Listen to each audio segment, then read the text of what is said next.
Hello guys, I'm here for my first video today and we're going to be doing a Warrior Link deck profile and discussion. And so basically we're just going to get straight into it. I'll discuss each card as I go through them as well.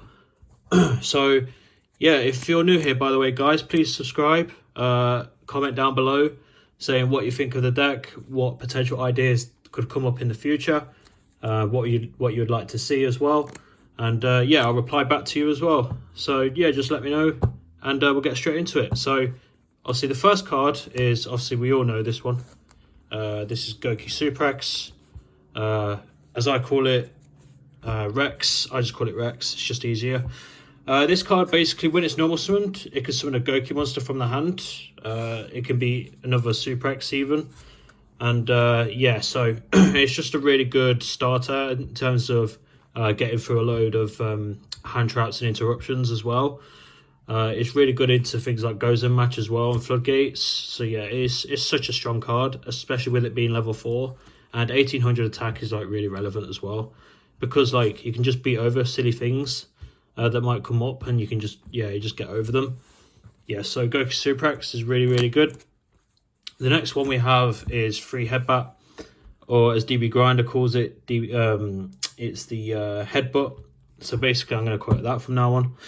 So headbutt basically is an extender for the Goki card specifically, and it sends a Goki card from the hand to target a Goki on the field to summon itself. And it basically means it's an extender which makes the monster gain 800 attack as well, so it makes it even stronger to beat over problematic monsters as well. So yeah, I think Headbutt's like the best one because you actually want to open this, especially if you open like 2 non-Goki monsters, because then you can summon a Goki off of the Years Old, which I'll get to in a second, and you can search another Goki name off the Years Old as well, which means you got Goki combo through that way. So yeah, I think this one is the one you want to open more than the Suprex, funnily enough. Even though Suprex is like still nice to open. So it doesn't matter which one you open as long as you do open one of each of them. The next one we have is 2 Twist Cobra. This one's really good, especially because of the quick effect. How, if you read here, it says quick effect, you contribute 1 Goki monster, then target 1 Goki monster you control. It gains attack equal to the original attack. So basically, of the tributed monster, right? So basically what it means is if you tribute off like a Rex or you tribute off a Bat, it gains attack, and again it can just beat over more problematic things. So yeah, the Goki cards are just really good for like either grinding or just like pushing through boards. Like it's just really, really good just to have an engine to be able to do that. And plus it's a level 3, so because of the OCG ban list that's just came out, which I'll talk about in a second after the deck profile, so be on the lookout for that. MX Saber Invokers came off the ban list, and this is a level 3 which can come up in the future potentially as well. So yeah, moving on. I was originally playing 1 rematch, whereas now I play 2, and I played 2 for Ycs London as well. So the reason behind this is that by playing 2, you get an extra extender, and also you get more grind game, and it makes Torn Scales better, and Dolphin as well. So by playing this card, it means that all you need to have then is like you can just discard a Goki name from hand with a Nightmare to break a board, for example, and then you can use the rematch that you draw in the hand that you hard open, and then you can just summon the 2 Gokis that are in the graveyard because you summoned one off his old, and then like you discarded the other one. So yeah, it's really good, especially pushing through, and it's good for like it's necessary for the combos as well, because like there's the combos that can happen are like really unlinear. So like depending on the hand you have, like you can end on a certain like a different board. Like it doesn't like there's no specific set out combo. So yeah, that's what I like about this deck as well. So we play 1 Octo, 1 Guts, and 1 Iron Claw. I'll explain these properly. So basically Iron Claw has the effect where if a Goki monster is attacked or is being attacked, you can discard it to the graveyard, and then it gains 500 attack, and then it's unaffected for the rest of the turn. This came up against Trap Tricks on Dueling Book actually, when they attacked with like a name, and they had Redoer with the effect of bouncing a monster. But because I used this, they couldn't bounce the Guts I had in defense position, which I'll now get onto. This basically means if it's in defense position, it can't destroy a battle. And then every turn, it can make all the Goki monsters on the field currently on the field gain 200 attack. So this keeps boosting itself up, and it can come up to the point where it beats over like a crazy card, right? So yeah, like it's really good in that respect. And also it's a level 1, so you just summon it off Isolde, and you can summon it off of Five-Foot Lady, and then obviously you can search the Iron Claw, use the Five-Foot Lady to summon this. And then you can go and search the rematch and then combo from there. Yeah, so Guts is probably one of the better Gokis for sure. And then Octo Stretch, this one basically has the effect of if you're going to take effect damage, you can halve it. And then also if you take battle damage, you can also halve that as well. And it's a hand effect. So like if an FTK comes into the format where, okay, well, we just die if we don't play hand traps, we can just play Octo at more than one. And then like we have an in-engine card that basically protects us from dying. And that depends on if they set up a negate first, like with a Barone or an Appaloosa, for example. So yeah, Octo's really good though, again, because it's also another level 1. Which means you don't always have to summon this off Isolde because Guts came out, obviously. And it's like, well, we have 2 level 1s now. So if you draw one and you've used it off of Suprex, for example, then you can just summon the other one, and then obviously you can just play from there.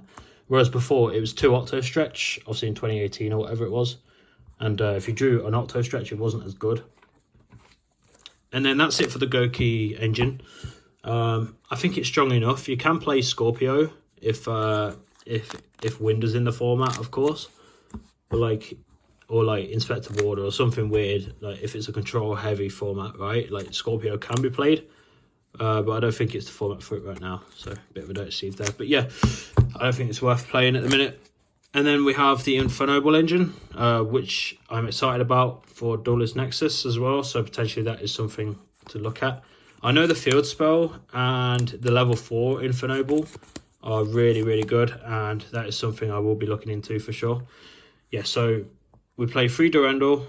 This card's really good because you can send it off Isolde. It's an extender. It's a card that basically helps you grind through a game state where you need to gain as many resources as possible. So yeah, I think this card's really strong. And also you can equip it with IP Masquerena and then link off the IP with this if you have Reynold engrave, and then you can summon back the Reynold and then Reynold effect to add this back. So you get another body on the board. Like it might not come up to the point where, oh yeah, that's hugely relevant, but sometimes it can just be enough to get you more follow-ups in the following turn. Yeah, so Durandal's crazy. It's a really, really good card, and obviously it came out in Rise of the Duelist, and it made the deck even better. Yeah. And then this card is what makes the deck playable for sure. Were for this card, this deck would not be played. It's basically a level 1. It's a Fire Warrior, and you can search it off Durandal. It's literally the main engine piece of the deck. I would not play this deck without this card. Basically, it also has the effect on the field where it contributes itself off to summon a warrior from hand, and that warrior can't be targeted. So, for example, if you have an Armageddon Knight in hand, you can just tribute this off and then summon the Armageddon Knight, and they try to imperm it. But that's an illegal activation, so the imperm will go to the hand. Or Dolphin, for example, that they try to Vader, but they can't Vader it. So yeah, it's a very, very good mind game card as well. And then also the fact that you can summon Link Rebo with it as well, it's really nice. But then also just having the extra push where it doesn't take a cost like Headbat, because obviously it's just a free extender at that point, or a card that pushes through. Yeah, so 5-Foot Lady is really, really necessary. And then before I was playing 3 of this card, but I decided to cut down to 2 because I wanted 4 equips to send with Isolde.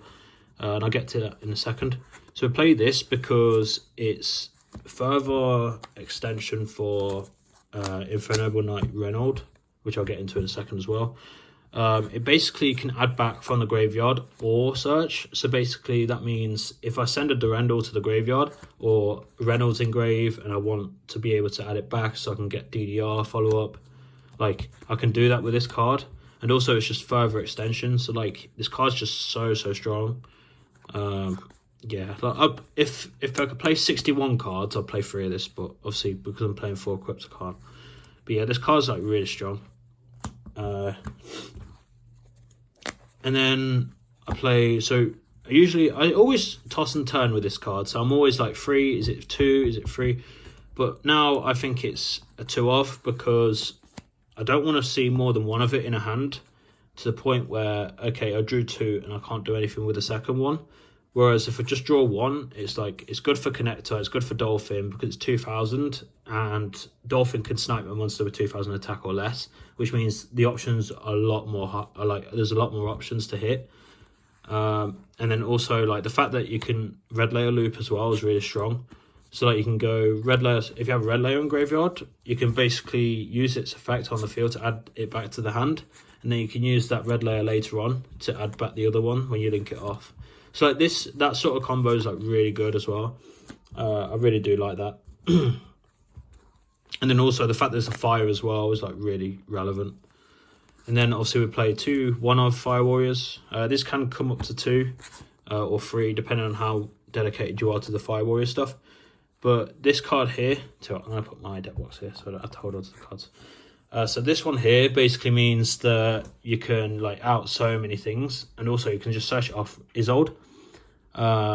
Furthermore, if you have an equip, you just banish it from the grave, and then you can summon it, take a monster on your opponent's control, and then you got a negate for like a Nibiru or a Veiler, an Ash or something like that, or a monster on the field that's going to be a problem for you. So then you can let the Isolde go through a lot more effectively. So this card's like really mandatory.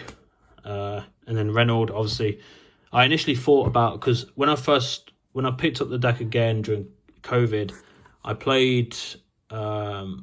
didn't play this at the start, but I did play this because I think this card was like, it was an extender, 2, it helped push through hand traps, and then also if you had access to the Goki engine at this point, like on turn 2, then it wasn't really worth it summoning a Goki off of the Isolde on the second turn, because you had your Goki engine anyway.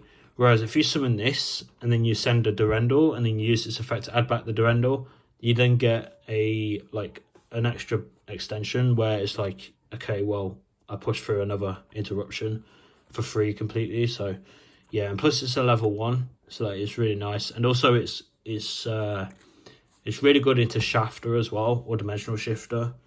It basically, because it can add back from Banished, it basically means that if Shift is in effect, I can add back a Durendal, I can add back a DDR or something like that. So yeah, this card's just really good. And the fact that I can use DDR to summon it back from the Banished as well, and then add back another equip, is just so good. Yeah, so that was it for the Fire Warrior stuff. We then have the Dark Warrior stuff now. So we have 3 Torn Scales. Before, I think there was someone else who I can't remember who played Torn Scales in a Goki deck, and I really like the idea because one, it gets you, it's 1.5 card combo, so you just need a discard for it, and you just need the Torn Scales to get into the Isolde. And then also the fact that you can use this to discard a Goki name or a Malicious or anything like that is like really strong, because then that also pushes through another hand trap to get into the Code Breakers, which I'll explain in a second as well. But yeah, and also it's a level 3, which is also good for MX Saber Invoker, which could potentially come off the ban list for the TCG next time out. Also, this, because it can reborn itself as well, like that's another, so it's literally 2 extenders in 1 card.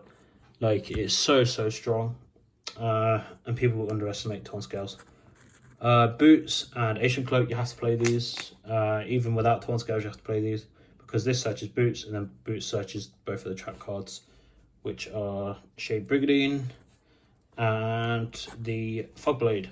Fogblade's like, I don't like Fogblade because it's like a brick, but at the same time it can also be an extender in a weird way, because if you discard it and you have a Phantom Knights in the grave, you can just use it to summon back, but it's really like iffy. Also, with the Torn Scales, by the way, off topic, but with Torn Scales, you can use the Phoenix Blade in the graveyard to banish another like Phantom Knights card that's dead. And if you have Torn Scales, you can use the Torn Scales in the graveyard to summon itself back, even if a Phantom Knights monster has been banished by the Divine Sword Phoenix Blade, which is insane. And then obviously Shade Brigandine, this card is like needed for Redoer, it's good for Masquerena as well. And then yeah, it's just a really good card as well. It's a warrior as well. And then Boots is like just needed, it's mandatory. Also, the cloak having the effect of making monsters gain, a dark monster gain 800 attack is really good, especially if you have IP on the field. So you can make it gain 800 attack and then it has 1600. So then it's harder to beat over. And then I play 2 Butter Spy. This card can change at any point. Again, a lot of these cards can change. But this is really good because it chain blocks Rex, Armageddon Knight, and the Connector. So like, if your opponent has Ash or Gamma at the time, you'd be able to chain block it with this, and you'll be able to get through into Isolde and obviously just snipe a card out of their hand without getting gammed. So yeah, it's just really, really good. And plus it's a dark monster as well, so you can make it with Torn Scale. You can make it into Rusty with it. And also it's a level 4, so you can make Redoer with this as well. So it's just a really, really good card. So yeah, it's not more than a 3 of because you don't want to brick on it. Sorry, it's not more than a 2 of because you don't want to brick on it. But then we have 2 Mallies. This card is really, really strong because it's a extension and also it's a dark monster as well. Furthermore, you can discard it with things like Torn Scales, with Dolphin. It's just like the most free discard ever. You can use it on droplets. You can use it like with a Nightmare. Yeah, it's just really, really good, and I love this card as well because it's a Destiny hero as well. So yeah, I love this card a lot. Ooh, sheesh. Yeah, so moving on, we have 1 Armageddon Knight. Obviously it's at 1. Oops, it's came to 2 in the OCG, which is really nice as well. So that's potentially something to look to as well. We can send Torn Scales. We can send we can send any Phantom Knights card really, even the Codebreaker level 4, if we have to. And then you can also send like Butter Spies or something weird like that. So yeah, this card's like needed because it's for the Codebreakers. You make this, you can use this to make Redoer. You can use it to make Rusty. Like, it's just so many things. And also, when it's pointing to a Link monster, it makes it lose 1,000 attacks. So if you're playing against like Sky Striker, or you're playing against a weird deck like trying to think what, like I don't know, like an Appaloosa, you just summon it, and then you can beat over the monster that they have. I did it against Salamangreat, funnily enough, when they had a Heat Soul, and I beat over it and it crashed, and it was the correct play because they had a Signet counter trap, which basically negates a card and banishes it if they can control a code talker. Yeah, so that's really, really good card. And it's a dark as well. We play the Connector and the Dolphin. This engine is just so degenerate. It really is. The fact that it's basically a 1 card into Isolde, and also this snipes 2 cards at the hand max, is just absolutely absurd. And it gives free hand knowledge as well, and I just think this card should just be banned. I don't know why it's not banned or errated. But yeah, that's my take on this. The fact that this can tribute itself off to Reborn the Dolphin as well, and discard another card that can basically be another extender, is just so crazy. I mean, I sniped Lava Golems with this as well, which is absolutely absurd in my opinion. And then for the one-off spell cards, we have Foolish Burial, Rota, obviously the best card in the deck. 1 for 1, this is German, but yeah, this card is also crazy because especially with Mali as well. If you have Malicious or a Phantom Knights, you just discard that and then just summon a Goki name or a Reynold. Yeah, so this card's crazy. But yeah, I don't need to explain them any further. And then as for the one other quick spells, DDR, the best one. You can just recycle your follow-up back. If you use access code to banish monsters, you can basically summon them back, like an IP, for example.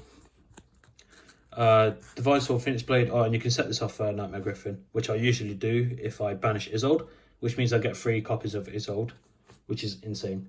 Living Fossil, I've added this to the deck recently because I think it's just another extender, and also I can summon Armageddon Knight if I send 4 equips.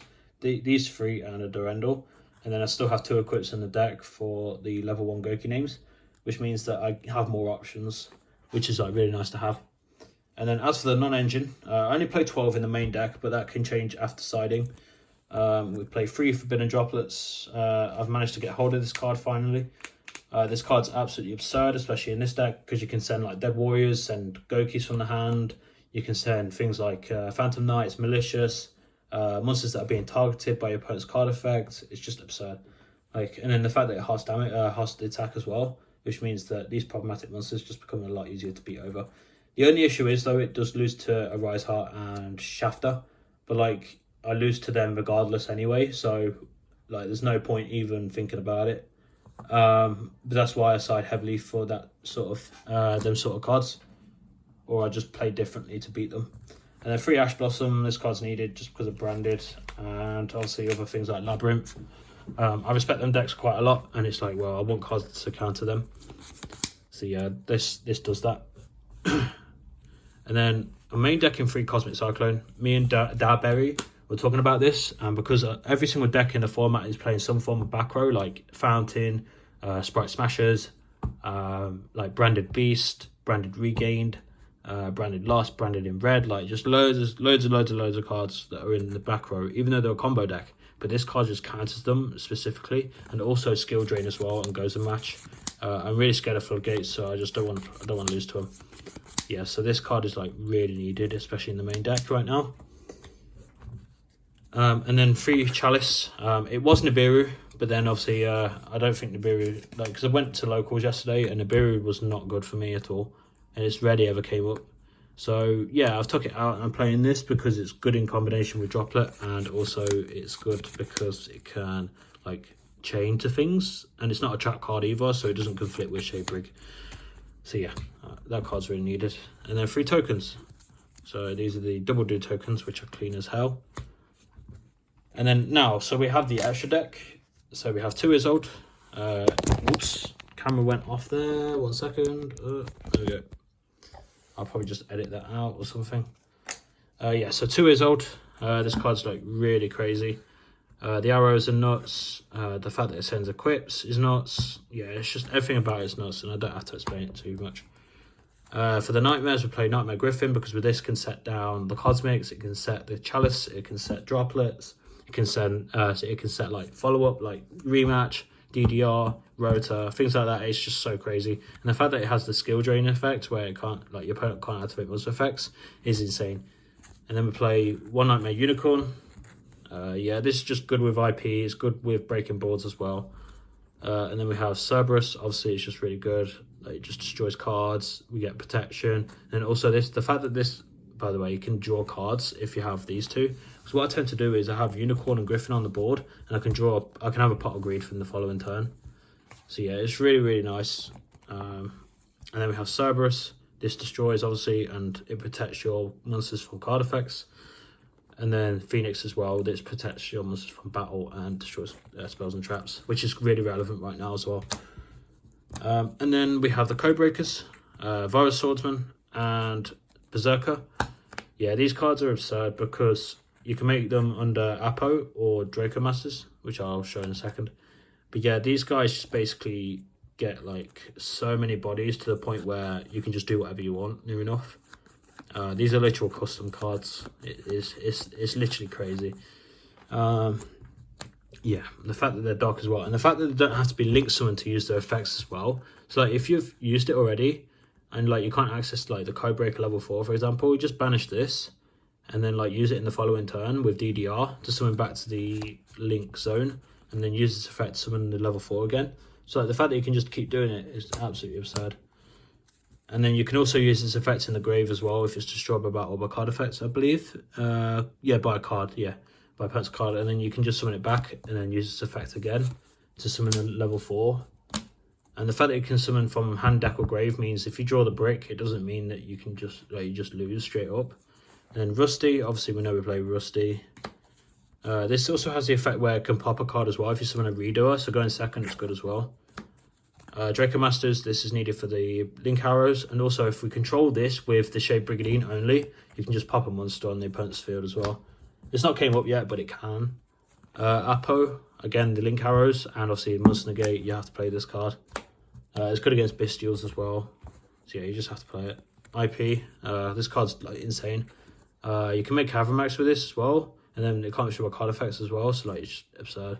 And then also you can co-link it with, you can use it with like a Goki name, and then you can basically trigger the Goki name as chain it 2, Unicorn chain it 1, and you draw a card as well. So yeah, IP is crazy. Link Reaver is like, it's dark as well, so like you can, if you have a Goki on board level 1, you can tribute it off, summon this, and then you can use this and the Link 2, and then you can go into Rusty with them 2, and then you can make Griffin and redoer. So yeah, it's absurd. Access code, obviously no explaining there. Redoer, it's just an insane grind game card. It's good for M boards as well. It's good into Labyrinth and Floodgates and things like that. So yeah, it's just a card where it just deals with everything. Whereas Baguska only deals with combo decks, so I just don't want to lose into certain control matchups and things. Yeah, so that's the main deck and the extra deck. As for the side deck, we play 1 Duster, MVP for London, Pankratops, not too much explaining there to do.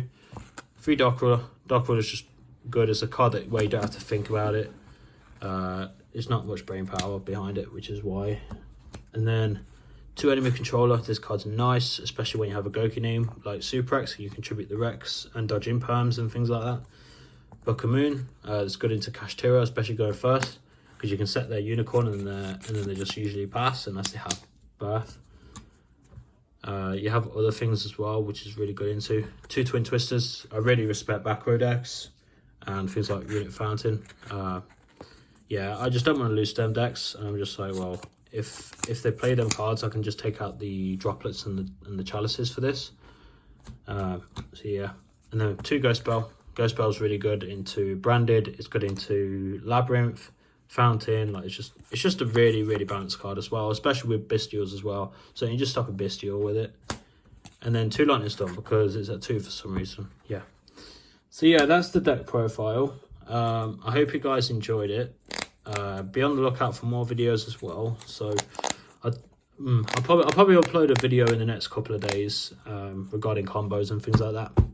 And yeah, so that's it pretty much. And if you've got any questions, please ask in the comments below. I'll be sure to answer them for you. And yeah, much love guys, and please subscribe as I mentioned earlier. And oh yeah, I have a Goki Lab Discord. If you're interested in joining that, please let me know and I'll send you the link on the comments as well. Cheers, bye for now. See ya.